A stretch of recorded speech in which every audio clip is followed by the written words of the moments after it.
The Birmingham courthouse was a furnace, the August heat of 2024 seeping through its old brick walls, turning Courtroom 3B into a cauldron of sweat and tension. Spectators crowded the benches, fanning themselves with crumpled programs, their whispers blending with the drone of an overtaxed air conditioner. Reporters scribbled furiously, their pens scratching like insects. At the center stood Aisha Brooks, a 34-year-old black woman, her wrists bound in shackles, her eyes burning with defiance despite the nightmare unfolding. Officer Frank Malone, a white cop with a barrel chest and a buzz cut, gripped a pair of electric clippers, their buzz a sickening hum that silenced the room. Aisha's long, braided hair her pride, woven with the strength of her ancestors, fell in clumps to the scarred wooden floor. Malone's lips curled with cruel satisfaction, his eyes cold as he worked. This wasn't justice. This was power, a deliberate act to humiliate a woman who had dared to challenge him. The charge was disorderly conduct, tied to a protest against police brutality. But Aisha's real crime, in Malone's eyes, was her identity a black former public defender turned activist, a thorn in the side of men like him. Judge Raymond Holt, a grizzled white man in his 60s, sat at the bench, his gavel untouched, his silence a loud endorsement. Holt's courtroom was his fiefdom, and Malone was his enforcer. Aisha didn't flinch, her brown eyes locked onto Malone's, unyielding, even as the clippers grazed her scalp, leaving her bare, vulnerable. The crowd gasped, some turning away, others frozen. The bailiff, a young man named Derek, shifted uncomfortably but stayed silent. Aisha's voice cut through, sharp and steady. "You can take my hair," she said, "but you'll never take my soul, in the gallery." Lena Carter, Aisha's mentor and a civil rights attorney with fire in her veins, gripped the bench, her nails digging into the wood. Beside her, Marcus Lee, a young journalist, recorded the scene on his phone, his jaw tight with outrage. By noon, the video would hit newsstands and TV screens, igniting Birmingham, a city scarred by its civil rights past. In the shadows, a secret about Aisha waited a truth that would turn this humiliation into a triumph. This is the story of Aisha Brooks, a woman who rose from shame to power, and Frank Malone, whose hatred cost him everything: his family, his career, his soul. The courtroom smelled of old varnish and stale sweat, a relic of Birmingham's history that seemed to trap its pain. Aisha stood at the defendant's table, her orange jumpsuit a cruel contrast to the tailored suits she'd worn as a public defender. 2 years ago, she'd left that life, trading legal briefs for protest signs, fighting for the black community in Ensley, where she'd grown up. Now, she was back in a courtroom, not as a lawyer, but as a target. The charge stemmed from a protest 3 days earlier, a march against the police shooting of an unarmed black teenager, 16-year-old Jamal Carter. Aisha had led the chants, her voice ringing out, "No justice, no peace." Frank Malone, on crowd control, had zeroed in on her, his eyes narrowing. She'd represented clients he'd arrested, men and women who'd accused him of brutality or false charges. To Malone, Aisha was a problem, a black woman who didn't bow. Her arrest was personal. The shaving of her head was something else entirely. It wasn't in any rulebook. Malone had proposed it to Judge Holt in a backroom deal, a twisted idea to teach her a lesson. Holt, a good old boy with a reputation for favoring cops, had agreed, his smirk hidden behind his robe. "Make it quick," he'd said, according to a clerk who later spoke to Lena. In front of a packed courtroom, Malone took the clippers to Aisha's hair, each pass a deliberate act of degradation. The crowd's reaction was a mix of shock and silence. A few spectators gasped, others whispered, but no one intervened. Derek, the bailiff, looked away, his hands twitching. Malone's fellow officers, stationed at the back, watched with smirks. Aisha's words, "You'll never take my soul," hung in the air. A challenge Malone ignored as he finished, leaving her scalp bare, her dignity intact. By evening, Marcus Lee's video was everywhere. Local news stations like WBRC looped it, and national outlet CNN, the New York Times, picked it up. Protests erupted outside the courthouse, with signs reading "Justice for Aisha" and "End Police Racism." Birmingham, a city with a painful history of racial injustice, was ablaze with anger and solidarity. Aisha's son, Malik, saw the video at school, sneaking a look during lunch. At 10, he was too young to grasp the full weight, but old enough to feel his mother's pain. When Aisha was released on bail, she found him at their Ensley apartment, his eyes red. "Why'd they hurt you?" "Mama," he asked, his voice small. Aisha pulled him close, her tears falling silently. "Some people fear us, baby," she said. "But we're stronger than their fear." Malone lived in a modest ranch house in Hoover with his wife, Karen, and 15-year-old son, Ethan, an 18-year veteran of the Birmingham PD. He'd built a reputation as a hardliner. Complaints, excessive force, racial profiling stretched back a decade, but none had stuck. The department's internal affairs was a dead end, and the union had his back. At home, Karen tiptoed around his temper, and Ethan, a quiet kid who loved basketball, kept his distance. Malone saw himself as a protector, keeping order in a chaotic world. Aisha's defiance challenged that, and he hated her for it. The next day, Malone faced the press, flanked by his union rep. She resisted arrest. He lied, his voice steady. "She's a troublemaker who got what she deserved."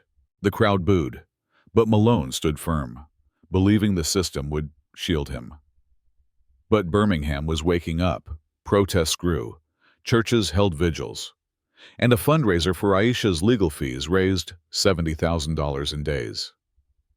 Aisha knew this wasn't just about her. It was about every black person targeted, humiliated, or worse. Aisha sat in Lena Carter's office, a cramped space lined with law books and protest posters. Lena, a 55-year-old civil rights lawyer with gray-streaked hair and a voice that could command a courtroom, was pacing. "This is bigger than Malone," she said. "It's Holt, the department, the whole system. We're filing a federal lawsuit, racial profiling, false arrest, civil rights violations. We're taking them down." Aisha nodded, her fingers brushing the scarf covering her scalp.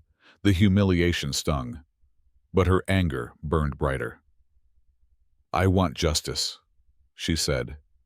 "For me, for Malik, for everyone he's hurt." Lena's eyes gleamed. "We'll get it, Aisha, for all of them." Lena's team dug into Malone's history. 18 years on the force.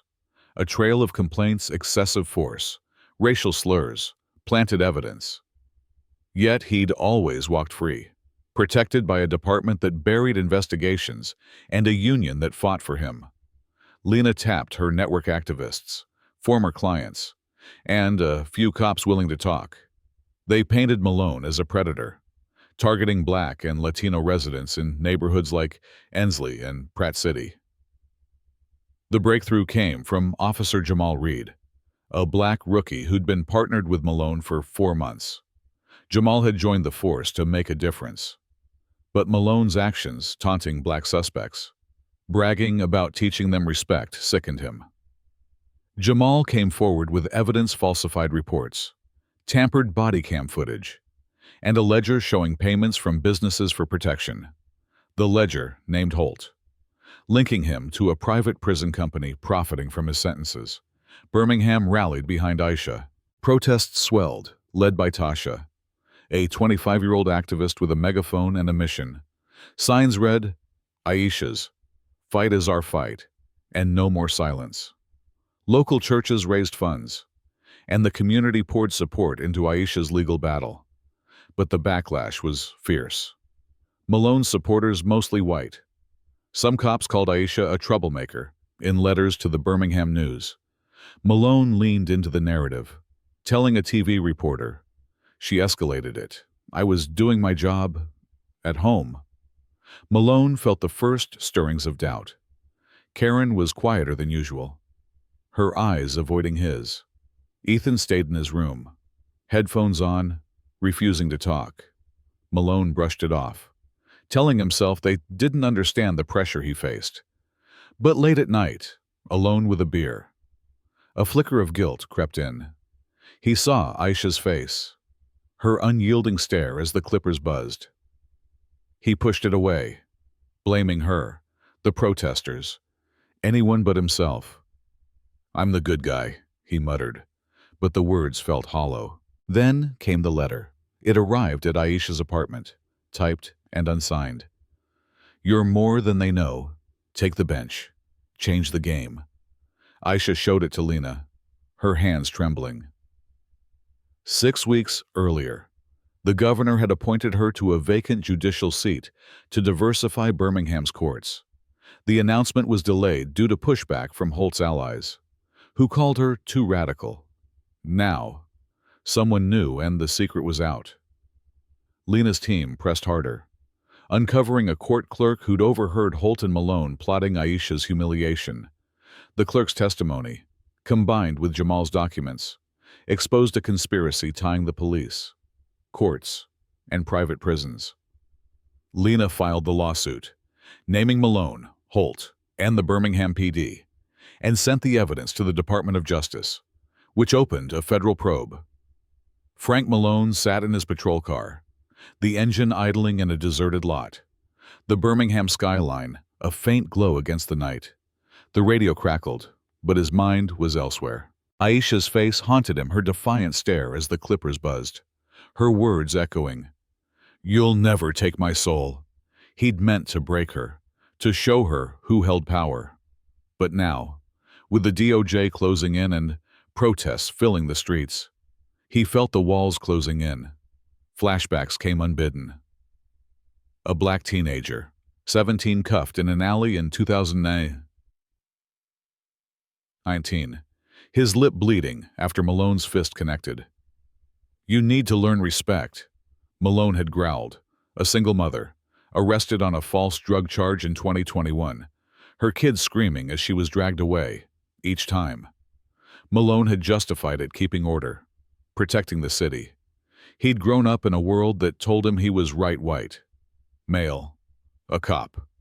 But now, those justifications crumbled. Aisha's humiliation wasn't just another arrest. It was a mirror, forcing him to see the man he'd become, at home. The cracks became chasms. Karen, who'd endured his temper for years, was done. The video of Aisha's shaving had broken something in her. "How could you—" "Frank," she asked one night, her voice trembling. "In front of everyone." "She's a mother, like me," Malone snapped. She had it coming. "She's a troublemaker," but Karen's eyes were cold. "You're not the man I married," she said. The next morning, she packed a bag and took Ethan to her sister's house in Vestavia Hills. Ethan, 15 and lanky, didn't look at his father. Days earlier, he'd confronted Malone, his voice shaking with disgust. "You're a racist. Dad, I'm ashamed of you." The words cut deeper than Malone admitted, echoing in his mind as the house grew silent. Malone's isolation deepened. His buddies at the precinct, once quick with backslaps and beers, kept their distance. Sensing the DOJ's heat, Holt was unraveling too, barking orders to cover their tracks. They pressured witnesses. A shop owner got a threatening call.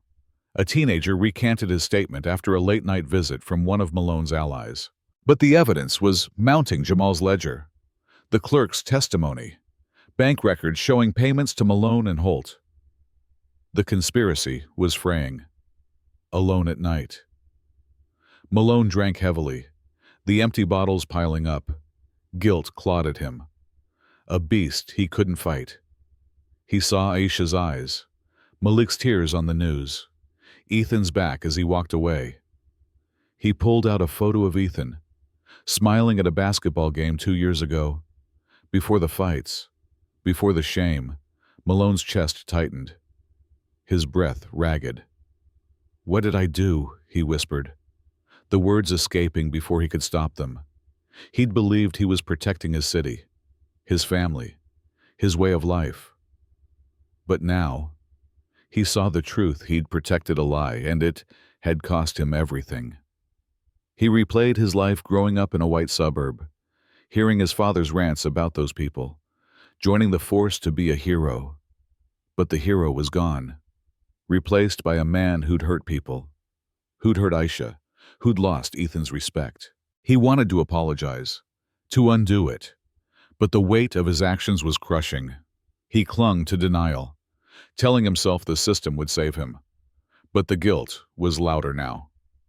A voice he couldn't silence. Aisha, meanwhile, was steeling herself. Her judicial appointment was at risk. Holt's allies were lobbying the governor, calling her a liability. But Lena was fierce. "Take that bench, Aisha. It's your weapon." Malik's courage at a protest, where he spoke to thousands, fueled her. "My mom's a fighter," he said, his voice steady. Aisha felt her resolve harden. She was fighting for her son, for Birmingham, for justice. The federal courthouse was a fortress, surrounded by protesters chanting Aisha's name, and news crews filming live. Inside, Aisha's lawsuit against Malone, Holt, and the Birmingham PD unfolded like a high-stakes drama.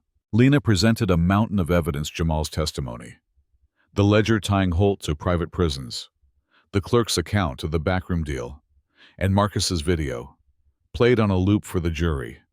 The prosecution painted a picture of systemic corruption, with Malone and Holt as its architects. Aisha took the stand on the fifth day, her head wrapped in a vibrant red scarf, her voice steady. She recounted the protest, the arrest, the shaving of her hair, each detail precise, unflinching. She spoke of her years as a public defender, fighting for clients Malone had targeted.